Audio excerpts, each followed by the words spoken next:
Cole Hartley kept his hands hidden in his coat pockets. He told himself the shaking was only cold. The train whistled, and his chest tightened anyway. He had asked for a wife in a newspaper ad. It sounded simple on paper. Standing here, it felt like a gamble with his whole life. The passenger door opened with a hard thud. A small, gloved hand gripped the rail. Cole forgot to breathe for a beat. If she stepped down and turned away, he would not blame her. He was a lonely cowboy with a half-built claim. Would she see that and leave him to it? Juniper Crossing was a depot, a store, and a saloon in the Montana Territory. It was 3 days before Christmas, 1884, and the wind bit hard. Cole stood under the depot lamp with stubble on his jaw and a nose bent from an old fight. In his pocket sat a bundle of letters tied with cord. He wrote that ad on a night when the cabin felt too quiet. He asked for honesty, hard hands, and a woman willing to live far from town. Then Nora answered, and the long nights felt less empty. Nora Keene wrote from Philadelphia in neat, careful lines. She said she was 23, orphaned and worn down by factory hours. Cole answered with the truth about blizzards, wolves, and a small cabin near the mountains. She wrote back that fear would not feed her or save her. Now she stepped down onto the platform in a dark blue wool dress. Her coat was thin, and snow clung to her bonnet. She held a worn carpet bag tight, and her eyes found Cole at once and held. Cole took off his hat and stopped a few steps from her. "Miss Keene," he said, and his voice came out rough. She swallowed once, then asked, "Mr. Hartley?" Cole nodded and said, "Yes, ma'am." Then lifted her trunk from the conductor. He carried it to the wagon and offered Nora his hand up. Even through gloves, her grip was firm. When she sat beside him, the wagon seat suddenly felt too small. They rolled out of town with the horses blowing white into the air. The wagon wheels creaked and the harness jingled. Cole handed her a folded wool blanket from under the seat, and she tucked it over her knees without pride. Nora watched the land like she was trying to memorize it in one look. At last she said, "It's so wide," and wonder sat under her fear. Cole said, "It is," and kept his eyes on the track. He told her winter could close the road without warning, and she did not flinch. She asked what needed doing first, like she was already part of the place. Cole answered, "Firewood, water, and keeping the animals alive," he said. A mile later she asked, "Why did you write for a wife?" Cole respected the straight question. He said, "Because I was tired of eating alone, and tired of being a ghost in my own life," and his voice went low. Nora did not laugh at that. She just nodded once, like she understood the kind of quiet that could eat a man alive. Then she told him her parents died in one winter sickness, and after that she never had a room that was truly hers. Cole said his family was buried back in Kansas, and he had stopped going back years ago. The trail climbed into pine, and the creek beside them ran dark under a skin of ice. Cole gave her his spare coat without a speech, and she took it. Cole's cabin sat backed against rock for shelter, with smoke threading from the chimney where he had banked the fire. The barn beside it was rough, and the corral held 3 horses and 2 milk cows with their heads down against the wind. Cole watched Nora's face and braced for disappointment. Instead, she let out a short laugh that sounded like relief, and tears flashed on her cheeks. She wiped them fast and said, "It's real," as if the word mattered more than pretty. Cole felt grateful, and also scared, because he had promised her a life he was still building. He pointed to the bed and said she could have it, and he would take the cot by the stove. Inside, the stove made the room warm enough to breathe. A pot of beans sat on the back of the stove, and the smell was plain but honest. Cole showed her the water bucket, the wash basin, and the small shelf where he kept flour and coffee. He waited near the door, giving her space, like a man trying hard not to scare a skittish horse. By late afternoon, the light outside turned flat and gray, and snow began to fall thick. Somewhere out in the dark, a wolf called once, and the sound made the hairs rise on Cole's neck. The wind changed its sound, deeper and more urgent, and Cole felt his instincts wake. He checked the latch and listened for the barn roof. Nora noticed and asked, Is it turning bad? Cole kept his voice calm on purpose and said, "It might," he said. He pressed the rope line into her hands and said, "If you lose it, you stop and shout," he said. A gust hit the cabin so hard the wall creaked. Then a sharp bang came from the barn, swallowed by wind. Cole grabbed his coat and said, "We go now." And Nora reached for her gloves. Could he keep her on that rope when the whiteout came? Cole opened the cabin door and the wind punched in hard. Snow skated across the floor and died near the stove. He grabbed the rope line tied to the iron ring by the door and yanked it twice to test it. The rope ran out into white, straight toward the barn. Nora stepped in behind him, face wrapped in wool, eyes wide but steady. Cole spoke loud and slow. "One hand on my belt. One hand on the rope. If you lose either, you stop and call out." Nora nodded once. Outside, the world vanished. Sky and ground became one moving wall of snow. Cole pulled hand over hand, boots sinking into drifts that came up fast. Nora stayed close, one hand locked on the rope, the other gripping his belt. Wind hit in bursts that tried to turn them sideways. Cole kept his head down and counted steps without meaning to. The rope scraped his glove, gritty with ice. His fears sat high in his throat, not for himself, but for her. His hand struck wood and relief hit him like warmth. The barn wall was a dark shape in the white. He slid along it until he found the door and fought the frozen latch with numb fingers. Nora leaned in, shoulder against his arm, adding weight. The latch snapped free and they stumbled inside. The noise dropped at once, not quiet but bearable. Cole lit the lantern by the door and warm light spread across stalls and hay. Horses stamped and snorted, steam rising off their backs. Cole kept his voice calm because animals listened to that. He checked each horse, running his hands down legs and along ribs, looking for cuts or swelling. He forked hay to the cows and watched them lower their heads to eat. Then he nodded at the water trough. Nora touched the surface and said, "Ice." Cole handed her the iron bar and showed her where to strike. The ice cracked and dark water showed through. Nora kept breaking until there was room for the cows to drink. They checked the chicken coop through the small back door. The birds were huddled under straw, combs pale from cold. Nora crouched and reached in slow, then pulled out one warm egg and held it like it mattered. Cole did not tease her. Small winds kept people moving in weather like this. The banging came again from the north wall. Cole found a shutter slapping loose where a nail had pulled free. He grabbed his hammer and nails, and Nora held the board while he drove it tight. The walk back was worse because the wind had shifted. Snow packed into their coats and melted against their shirts, turning into cold water that stole heat fast. Cole kept one hand on the rope and guided Nora's elbow with the other when the ground dropped into hidden drifts. Twice he stopped and made her stamp her feet, then checked her cheeks for pale spots. She was red with cold and anger, but she stayed present. When the cabin door appeared as a darker square, Cole pulled it open and pushed her inside. Heat hit them like a wave. Cole fed the stove until it roared, then set the kettle on. Nora held her hands near the fire, fingers spread, breathing hard. Cole hung their wet coats on pegs and watched water drip onto the floor. He poured hot coffee into tin cups and set one near her. Nora took it with both hands and sipped without complaint. The wind circled the cabin and the logs creaked. Nora finally said, "I thought I knew winter." Cole answered, "Montana teaches a different lesson." Cole brought out the snow pot and showed her how to pack it tight so it melted into real water, not steam. He told her they had enough food if they were careful, but wood and water decided how long they could wait out trouble. Nora listened like a student and asked only what mattered. "How often do we check the barn?" Cole said, "Morning, evening, and once in the night while this holds." Nora said, "Then we take shifts." Cole wanted to refuse, but he saw her set her jaw. He said, "Fine, but you do what I tell you." Near midnight, it was time for that night check. Cole reached for his coat, and Nora pushed up from the chair to follow.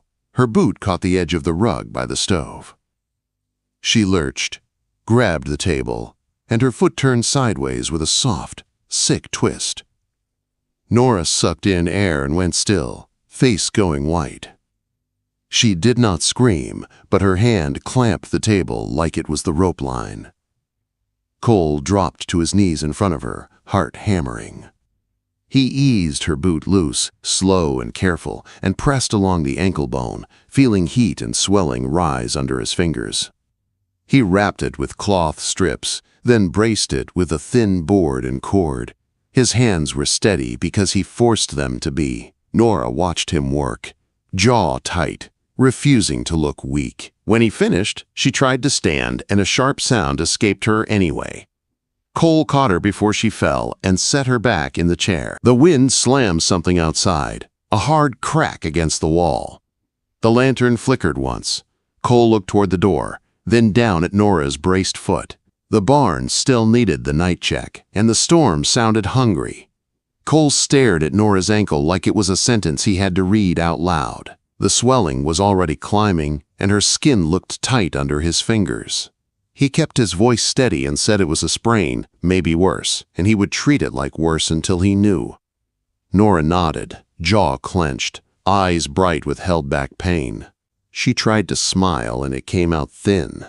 Outside, the wind hit the cabin again, and the log walls groaned like they were tired too. Cole listened to the sound and made a choice fast.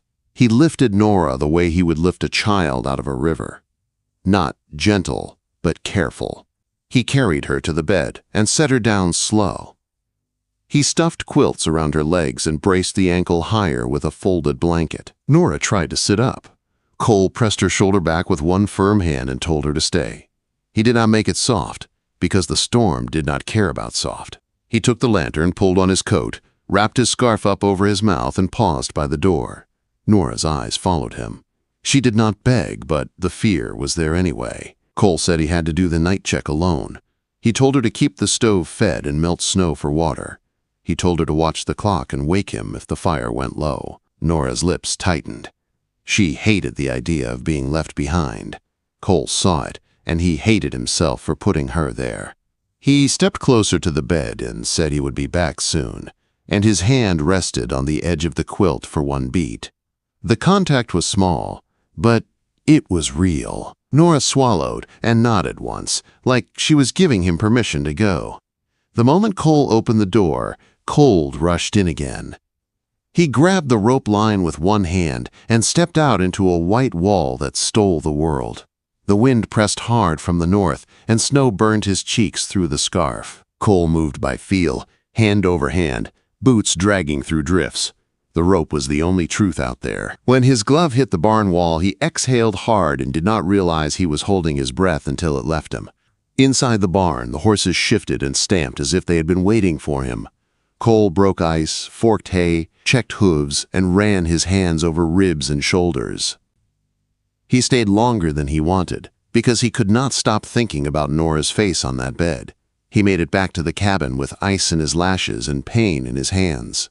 Nora was awake in the chair by the stove, foot-propped, a kettle simmering.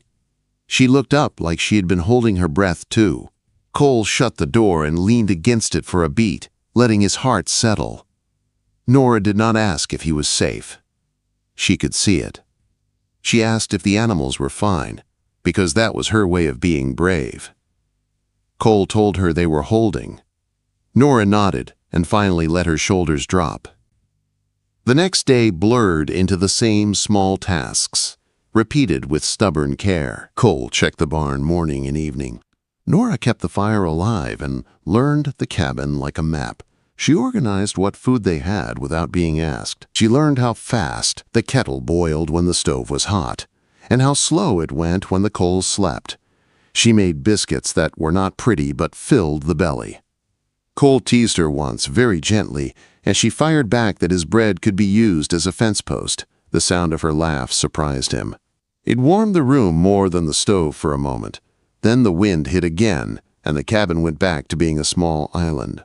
On the second night, Nora sat by the bed with her ankle wrapped and looked at the floor near the stove. Cole knew what she was thinking before she said it. She did not want him on the ground again, not when he had already been out in death weather twice in one day.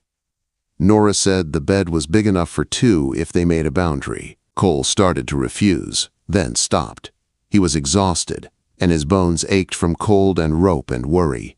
He rolled a quilt tight and placed it between them like a fence. He lay on his side, back to her, stiff as a board. Nora lay still too. In the dark, the storm worked at the cabin, and their breathing filled the quiet spaces. Near midnight, Nora whispered his name.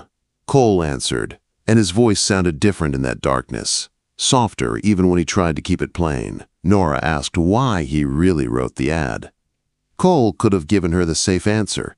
He could have said work, land, duty, and left it there. Instead, he told her the truth. He said he was lonely in a way that made him ashamed. He said he could build a barn with his own hands, but he could not build warmth out of silence. Nora did not speak for a moment. Then she said the city had been loud, but her loneliness there had been sharper. She said at least the wilderness was honest about it.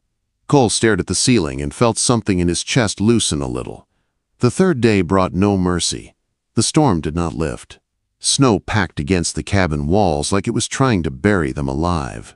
Cole dug out the door twice, then 3 times, and each time the drift was higher. The rope line stayed tight, but the cold made it stiff, and Cole's hands began to crack at the knuckles. Nora's ankle bruised, deep purple, and she bit down on pain without turning it into drama.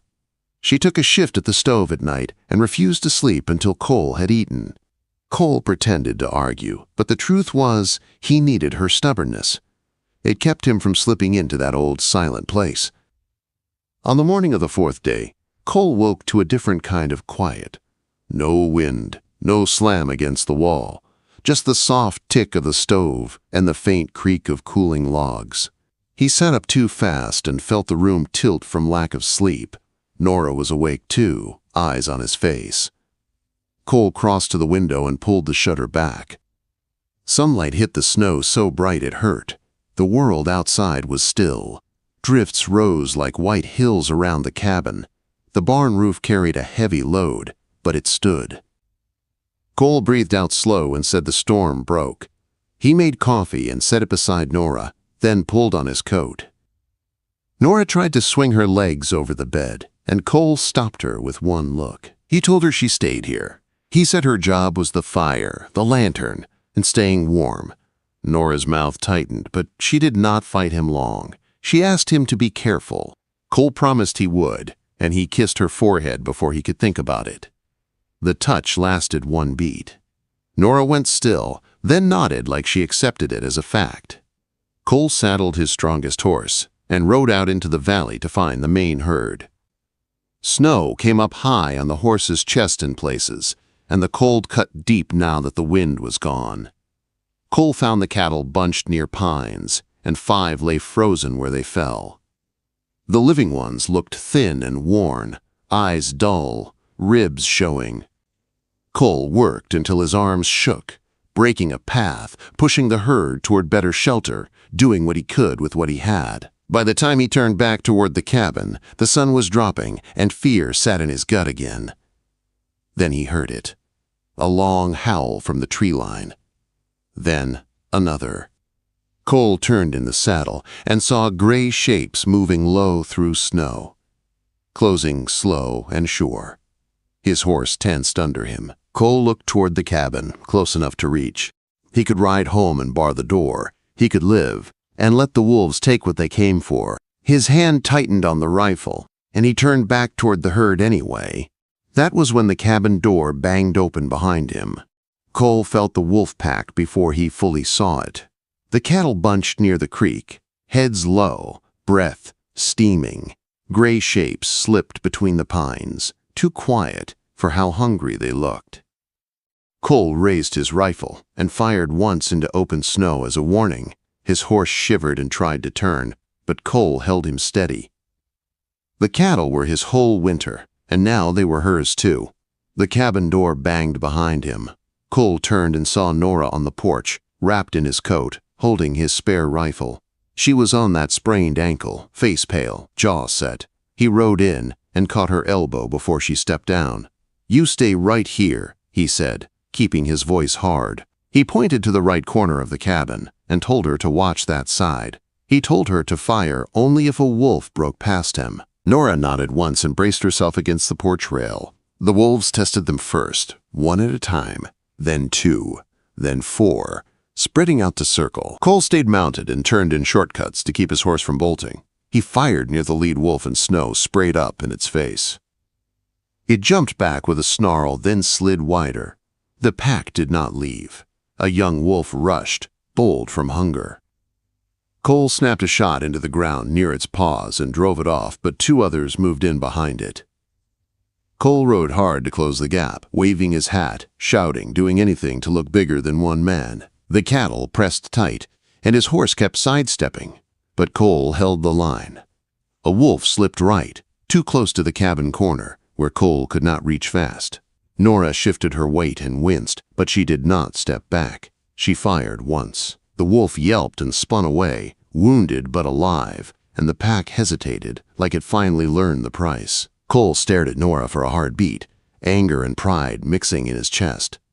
"No more shots unless I say," he told her. Nora swallowed and nodded, still aiming. Cole fired again, not to hit, but to push them back. The pack drifted toward the tree line, then slipped into the shadows. The last wolf paused, eyes bright, then vanished. Nora swayed when the quiet settled. Cole was off his horse in a blink, catching her before she fell. He lifted her without asking and carried her inside. He laid her on the bed and unwrapped her boot, hands shaking from cold and what almost happened. The ankle was worse, swollen and angry. He packed snow in cloth and held it there until her breathing slowed. Nora tried to joke that she was sorry for being stubborn, but her voice broke in the middle. Cole told her to stop apologizing and meant it. He rewrapped the brace tight and told her to keep her foot still. Cole sat on the bed edge and stared at his hands. The room was small, but the silence felt wide. Nora reached out and rested her fingers on his knuckles, light but sure. Cole looked up and saw her trying to be brave through pain. Something in him gave way. He told her he cared about her, and it scared him because it was fast and it was real. Nora's eyes softened. She said she cared too, more than she planned, more than she thought she was allowed to. Cole asked if he could kiss her, and his voice shook on the last word. Nora pulled him down and kissed him, careful at first, then sure. When they parted, Cole rested his forehead against hers and let out a shaky laugh. Cole woke before dawn and listened to Nora's breathing beside him. The storm had eased, and the world outside was quiet under new snow. He fed the stove, put coffee on, and checked the calendar page behind the shelf. Christmas Eve. Nora woke and tried to stand, then hissed and sat back down. Cole guided her to the chair and propped her foot up with a folded blanket. He went out and came back with green boughs, and the pine scent filled the cabin. Nora told him where to place them, and he did, careful and clumsy, until the cabin looked softer. They ate slow and listened to the wind calm down outside. After supper, Cole went to the chest by the bed and brought out a small wooden box he had made from scrap pine. He set it in Nora's lap and waited. Nora opened it, then went still. Inside was the deed paper, signed and folded, with her name written beside his. Her fingers trembled as she read, and tears dropped onto the page. Cole told her he did it before she arrived because he meant every word in his letters. He told her the land was hers too, from the first day, no conditions. Nora looked up and asked him to ask her properly, with no bargains and no fear. Cole swallowed and nodded. Cole felt his heart slam against his ribs. He took her hands and lowered himself to one knee on the packed earth floor. The candle flickered, the stove snapped, and the cabin seemed to hold its breath. Cole opened his mouth to speak, and for the first time in years, he was afraid of a single word. Cole did not rush the words. He held Nora's hands and spoke like he meant every line.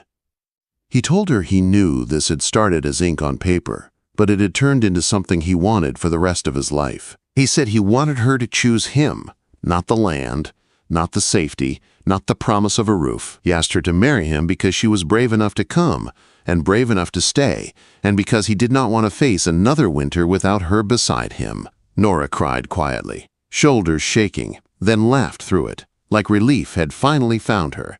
She said yes without bargaining. She said yes because she wanted a life built with him, not for him. Cole felt his knees go weak and did not care. He kissed her, slow and sure, and the cabin felt warmer than it had since the fire was lit. They married on Christmas morning. The storm had left the sky clear and hard blue, and the snow glittered like it was new just for them. Cole saddled his best horse and rode with Nora held close, her ankle wrapped and braced. The ride to the neighbors took time, but the air was calm, and the path was broken enough to manage. When they reached the Hollis place, the door opened before they knocked. Mrs. Hollis pulled Nora into a hug like she had been waiting all winter for her. Mr. Hollis shook Cole's hand and smiled like a man who understood what it meant to not be alone anymore. They stood by the hearth while the words were said. It was simple and plain and perfect. Cole said I do without looking away. Nora said I do with her voice steady and bright. When it was done, Mrs. Hollis cried, and Mr. Hollis clapped Cole on the back. They shared bread and stew and quiet laughter, and then Cole brought Nora home while the sun dipped low and turned the snow pink. The weeks after were not gentle. Winter did not care that they were married. Snow came again, and cold cut deep. They rationed wood and melted snow for water. Nora learned the rhythm of the stove and the sound of the barn roof under weight. Cole learned how to ask for help without feeling small. They took turns at night checks. They argued once about how much hay to spare, then laughed when they realized they were both right and both wrong. When thunder fell ill, it came fast. The big horse stopped eating and stood dull-eyed in the stall. Cole tried everything he knew. He warmed mash, rubbed legs, talked to him like the animal could hear reason. Nora sat in the straw with him and kept the lantern steady. The horse went down at dawn on the third day. Cole pressed his forehead to Thunder's neck and let the tears come. Nora wrapped her arms around him and did not try to fix it. They buried Thunder on the hillside where the sun would find him first in spring. Cole felt the loss like a cut that did not bleed. Nora squeezed his hand and said they would keep going. By late winter, supplies ran thin, and worry sat heavy again. Cole counted cattle and did the math in his head until it made his jaw ache. Nora noticed the quiet and did not let it grow. She made lists, not of fear, but of work. She talked about seed catalogs and gardens and small fixes they could make when thaw came. Cole listened, and the future felt possible again. Spring did not arrive all at once. It teased. The creek broke free first, then the snow sank back into the earth. Mud came and made everything harder before it got better. They lost more cattle than Cole wanted to admit, but calves followed and stood shaky and alive in the sun. Nora planted seeds with cold hands and hope. Cole fixed fence and finished the barn roof. They worked side by side without needing to say much. One morning, Cole woke before dawn and took Nora up the ridge on borrowed horses. They stood and looked down at the valley where their cabin sat small but sure. Smoke rose straight from the chimney. The barn stood solid. The creek flashed silver. Cole wrapped his arms around Nora and told her he could see a life there now. Nora leaned back into him and said she could too. They kissed with the wind in their faces and the world opening up below them. That night, back at the cabin, a howl carried on the air from far off. Cole listened and felt the old tension rise. Nora set her hand on his arm and said they had faced worse together. Cole nodded, but his eyes went to the door and the rifle by it. Winter was loosening its grip, but danger did not leave just because the days grew longer. He fed the stove and checked the latch one more time. They went to bed with plans for summer and a garden that would feed them both. Outside, the land settled into a waiting quiet. Cole lay awake a moment longer, listening to Nora breathe, and wondered what the next test would be. Spring finished what winter started. It stripped the valley bare and then gave it back piece by piece. Snow pulled away from fence posts and rocks. Grass showed in thin lines along the creek. The cattle spread out again, heads down, breathing easier. Cole rose each morning sore and steady. and Nora rose with him, ankle healed enough to trust, hands already reaching for work. They moved like people who knew the cost of stopping. They lost 7 head when the final count came. Cole took the number in silence and wrote it down anyway. He did not hide it from Nora. She stood beside him while he counted and said they would build back slow. Not bigger, better. Cole nodded and felt the knot in his chest ease. The calves came after that, awkward and stubborn, life pushing forward without asking permission. Nora laughed when one tried to nurse from the wrong cow and fell on its knees. Cole laughed too, surprised at how easy it felt now. They rode to town once the road softened enough to take wheels. Cole bought seed and a new coil of wire. Nora bought nails and a length of blue cloth she planned to turn into curtains. They did not buy much else. On the way home, Cole stopped at the rail stop and stared at the platform where everything began.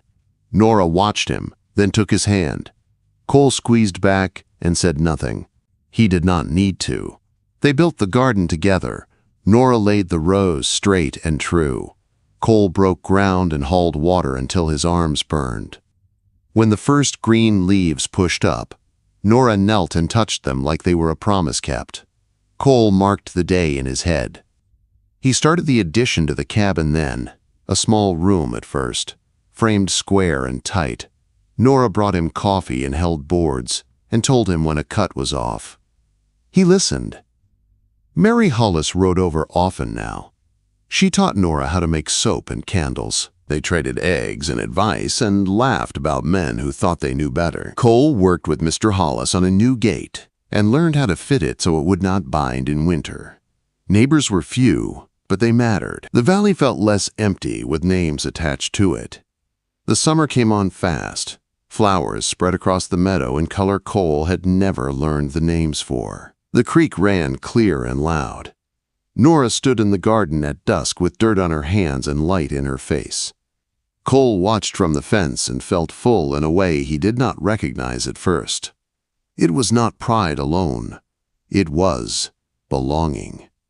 One evening, Cole took Nora up the ridge again. They stood where the wind ran clean and the valley opened below them. The cabin looked small and strong. The barn roof caught the light. Smoke rose in a thin line that meant supper was waiting. Cole told Nora he used to think survival was the goal. He told her now he knew better. Building was the goal. Sharing was the point. Nora leaned into him and said she had never wanted an easy life. She wanted a real one. Cole kissed her and agreed. They talked about the future without fear. About more chickens and a bigger herd when the grass allowed it. About a porch where they could sit and watch storms roll in without counting losses. About children someday, when the land and their hearts were ready. The word did not scare Cole anymore. It felt like a door he could open when the time came. Late that night, a wolf howled far off, thin and lonely. Cole listened and did not reach for the rifle. The sound faded into the hills. Nora set a hand on his chest and said they were safe now. Cole believed her, not because danger was gone, but because they were not facing it alone. On the anniversary of her arrival, Cole brought out the scarf Nora had knitted and wrapped it around his neck, even though the night was warm. Nora laughed and told him he was stubborn. Cole told her he liked reminders. He took her to the table and showed her the plans he had drawn with careful lines. A proper parlor, a second bedroom, a shed for tools. Nora traced the lines and added notes in the margins. Cole watched her hand move and thought of ink on paper turning into walls and warmth. They lit a candle in the window that night, not because travelers needed it, because it felt right. The flame held steady and the cabin glowed. Cole thought about the man he had been standing on a platform with shaking hands. He thought about the woman who stepped down anyway. He thought about the winter that tried to take them and failed. When Cole lay down, Nora curled against him and breathed slow and easy. The land outside rested too, holding its strength for the seasons ahead. Cole closed his eyes with the sound of the creek in his ears and the weight of a good day in his bones. He did not wish anymore. He had learned how to work for what mattered, and he had learned who to work beside. The morning came clear and bright. Cole stepped outside and looked over the valley. He saw fences mended, calves nursing, rows planted straight. He saw a life that would test them again, because life always did. He also saw hands that would meet those tests together. He went back inside and poured coffee for two. And that was the thing he understood at last. The wish did not come true because of luck. It came true because two people chose each other, chose honesty, chose the work, and stayed.